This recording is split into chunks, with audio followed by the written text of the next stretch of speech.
Hi మన brain అనేది ఒక సూపర్ కంప్యూటర్ లాంటిది. మరి కంప్యూటర్ పనిచేయాలంటే దానికి ఒక స్పెషల్ లాంగ్వేజ్ కావాలి కదా. అదేంటో తెలుసా? అవే న్యూరో ట్రాన్స్మిటర్లు. ఈరోజు మనం మన బ్రెయిన్లోని ఈ సీక్రెట్ కెమికల్ లాంగ్వేజ్ గురించి వివరంగా తెలుసుకుందాం.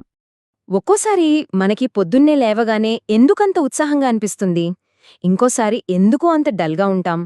ఏదైనా పని మీద ఫుల్ కాన్సంట్రేషన్ పెట్టగలుగుతాం, కాని కొన్నిసార్లు అస్సలు ఫోకస్ చేయలేం. ఎందుకిలా? ఈ ప్రశ్నలన్నింటికీ సమాధానం మన బ్రెయిన్లోని చిన్న చిన్న కెమికల్ మెసెంజర్స్ దగ్గర ఉంది. అవును, ఆ అద్భుతమైన రసాయనాలే ఈ న్యూరో ట్రాన్స్మిటర్లు. సింపుల్గా చెప్పాలంటే ఇవి మన బ్రెయిన్లోని పోస్ట్మ్యాన్స్ అన్నమాట. ఒక నరం నుంచి ఇంకో నరానికి చాలా ముఖ్యమైన మెసేజ్లను తీసుకెళ్తాయి. మనం హ్యాపీగా ఫీల్ అవ్వాలన్నా, బాధపడాలన్నా, లేదా ఏదైనా కొత్త విషయం నేర్చుకోవాలన్నా వీటన్నింటి వెనుక ఈ చిన్న మెసెంజర్సే ఉంటాయి. ఇక్కడ చూడండి, రెండు నరాల కణాల మధ్య ఒక చిన్న గ్యాప్ ఉంది కదా, దీన్నే సినాప్స్ అంటారు. మన న్యూరోట్రాన్స్మిటర్లు ఈ గ్యాప్ని దాటుకుంటూ వెళ్లి ఒక కణం నుంచి ఇంకొక కణానికి సిగ్నల్ పాస్ చేస్తాయి. ఇదంతా ఒక రిలే రేస్ లాంటిది, కానీ ఇది లక్షల రెట్లు ఫాస్ట్గా జరిగిపోతుంది. సరే, ఇప్పుడు మన ఎమోషనల్ వరల్డ్ని శాసించే ఒక డ్రీమ్ టీం గురించి తెలుసుకుందామా? వాళ్లనే మూడ్ అండ్ మోటివేషన్ క్రూ అని పిలుద్దాం. మన ఆనందం వెనుక, మన ప్రేరణ వెనుక ఉన్న అసలైన హీరోలు వీళ్లే. అసలు మనల్ని ఉదయాన్నే మంచం మీద నుంచి లేపే పవరేంటి? ఒక గోల్ సెట్ చేసుకుని దానికోసం కష్టపడేలా చేసేదేంటి? ఆ సీక్రెట్స్ ఏంటో ఇప్పుడు చూద్దాం. ఈ టీంలో మన ఫస్ట్ హీరో వచ్చేసి డోపమైన్. చాలామంది దీన్ని ఫీల్ గుడ్ కెమికల్ అంటుంటారు. మనం ఇష్టమైన ఫుడ్ తిన్నప్పుడు లేదా ఏదైనా సాధించినప్పుడు ఆ వచ్చే కిక్, ఆ ఫీలింగ్, అదంతా ఈ డోపమైన్ వల్లే. సో డోపమైన్ మనకు ఒక పర్సనల్ చియర్లీడర్ లాంటిదన్నమాట. మనకు రివార్డ్స్ ఇచ్చి హ్యాపీగా ఉంచుతుంది, మనల్ని మోటివేట్ చేస్తుంది. అంతేకాదు, మన ఫోకస్ షార్ప్గా ఉండేలా చూస్తుంది, మనల్ని పని పూర్తి చేసే మూడ్లో ఉంచుతుంది. ఇక మన టీంలోని నెక్స్ట్ ఇంపార్టెంట్ ప్లేయర్ సెరోటోనిన్. దీన్ని మన మూడ్కి ఒక స్టెబిలైజర్ అని చెప్పొచ్చు. మన ఎమోషన్స్ని బ్యాలెన్స్ చేసి మనల్ని కూల్గా, హ్యాపీగా ఉంచడంలో దీనిదే మెయిన్ రోల్. అయితే సెరోటోనిన్ పని కేవలం మూడ్ని సెట్ చేయడమే కాదు, ఇది ఒక ఆల్రౌండర్. మన నిద్ర, మన ఆకలి, చివరికి మన డైజెస్టివ్ సిస్టమ్ను కూడా ఇది కంట్రోల్ చేస్తుంది. అందుకే మన ఓవరాల్ హెల్త్ ఈ సెరోటోనిన్ లెవెల్స్ మీద చాలా ఆధారపడి ఉంటుంది. ఇక మూడోది నార్పైన్ఫ్రైన్.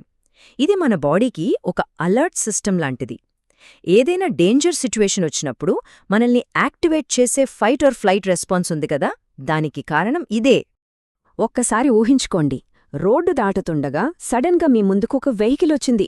వెంటనే హార్ట్ బీట్ పెరిగిపోతుంది, అలర్ట్ అవుతారు, పక్కకి దూకేస్తారు గదా. ఆ క్షణంలో మీకు కావాల్సిన ఎనర్జీని, ఫోకస్ని ఇచ్చేదే ఈ నార్పైన్ఫ్రైన్. ఓకే, ఇప్పుడుదాకా మనం ఇమోషన్స్ని కంట్రోల్ చేసే కెమికల్స్ గురించి మాట్లాడుకున్నాం. మరి మన కదలికలకి, మనం నేర్చుకునే విషయాలకి కారణమయ్యే ఒక ఇంపార్టెంట్ మెసెంజర్ గురించి ఇప్పుడు చూద్దాం. దాని పేరే ఎసిటైల్కోలిన్. ఇది మన బ్రెయిన్కి ఒక లైబ్రేరియన్ లాంటిదన్నమాట. మనం నేర్చుకున్న ప్రతి విషయాన్ని, ప్రతి మెమరీని నీటుగా స్టోర్ చేస్తుంది. అంతేకాదు, మన మజిల్స్ కదలాలన్నా దీని సిగ్నల్ ఉండాల్సిందే. చూసారా, ఇది ఎంత పవర్ఫుల్లో! మనం ఏదైనా కొత్త స్కిల్ నేర్చుకోవాలన్నా, రాత్రి ప్రశాంతంగా నిద్రపోవాలన్నా అన్నింటికీ ఎసిటైల్కోలిన్ చాలా అవసరం. బేసిక్గా మన బ్రెయిన్కి, బాడీకి మధ్య కమ్యూనికేషన్ ఇదే చూసుకుంటోంది. అద్భుతం కదా. మన బ్రెయిన్ని ఒక హై స్పీడ్ రేస్ కార్ అనుకుందాం.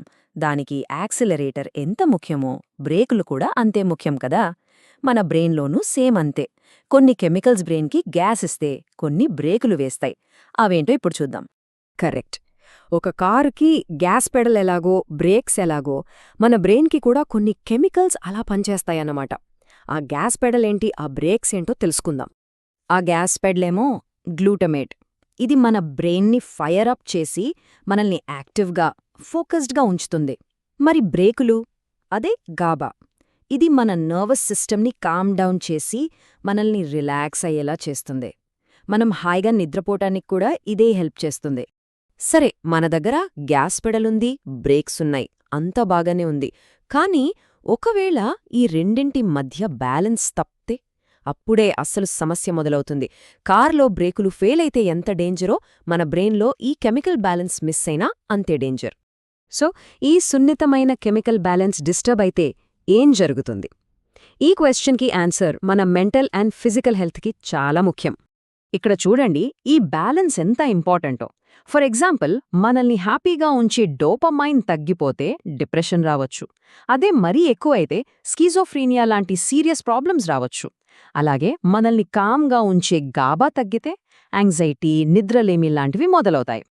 అందుకే చాలా మానసిక సమస్యలకి మూలం ఈ కెమికల్ ఇంబ్యాలెన్సే. డిప్రెషన్ లేదా యాంగ్జైటీకి డాక్టర్లిచ్చే మందులు కూడా ఇదే ప్రిన్సిపల్ మీద పనిచేస్తాయి.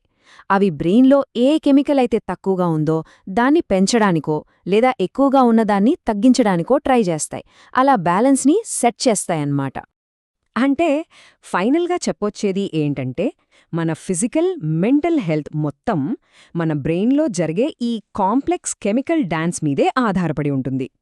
ప్రతి కెమికల్ దాని రోల్ని పర్ఫెక్ట్గా ప్లే చేసినప్పుడే మనం హెల్దీగా, హ్యాపీగా ఉండగలుగుతాం. మరి ఈ అద్భుతమైన కెమికల్ డాన్స్ గురించి తెలుసుకున్నాక మన మెంటల్ హెల్త్ని చూసే విధానం మారాలా? ఎవరైనా మానసికంగా ఇబ్బంది పడుతున్నారంటే అది వాళ్ళ వీక్నెస్ కాదు, బ్రెయిన్లో జరుగుతున్న ఒక కెమికల్ చేంజ్ అని మనం అర్థం చేసుకోవాలి. మన ఆలోచనలకి, మన శరీరానికి మధ్య ఉన్న ఈ అమేజింగ్ కనెక్షన్ని రెస్పెక్ట్ చేయడం చాలా ముఖ్యం. దీని గురించి కాస్త ఆలోచించండి.